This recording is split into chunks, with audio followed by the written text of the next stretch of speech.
Salut à tous, c'est Yann pour iOS Techno et aujourd'hui on va parler d'Apple Music.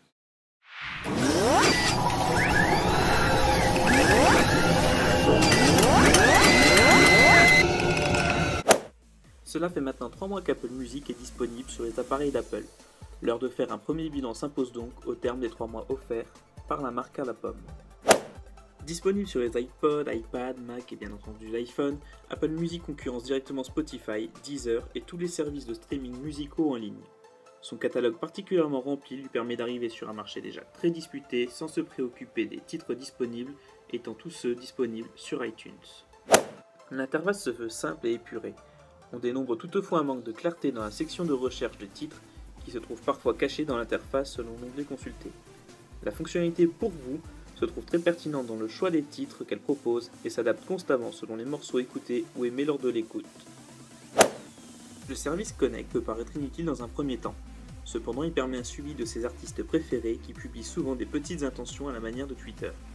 Chaque artiste suivi est donc recensé dans un même fil d'actualité et dispose d'un système de likes et de commentaires offrant ainsi une interactivité intéressante pour les fans. Après 3 mois d'utilisation, quel bilan peut-on faire d'Apple Music ? Le service musical d'Apple est complet et doté d'une interface épurée. On retrouve tout ce qui a fait le succès d'iTunes. On notera que les temps de chargement sont courts en Wi-Fi mais quelquefois un peu plus longs en connexion mobile avec la 3G. Aucun souci n'est à déplorer en 4G cependant. La variété de musique disponible permet de trouver plus ou moins tous les titres qui nous passent par la tête et de pouvoir écouter en illimité ses musiques préférées. Il est à noter également le partage familial qui permettra de faire bénéficier d'Apple Music à plusieurs proches pour un prix moindre, ce que ne propose pas forcément la concurrence. Pour mon utilisation personnelle, le service me convient parfaitement, même si une meilleure fluidité aurait été appréciée. La possibilité de charger le contenu hors ligne est un plus en cas de perte de connexion internet en déplacement. Alors au bout de 3 mois, abonnement payant ou non ?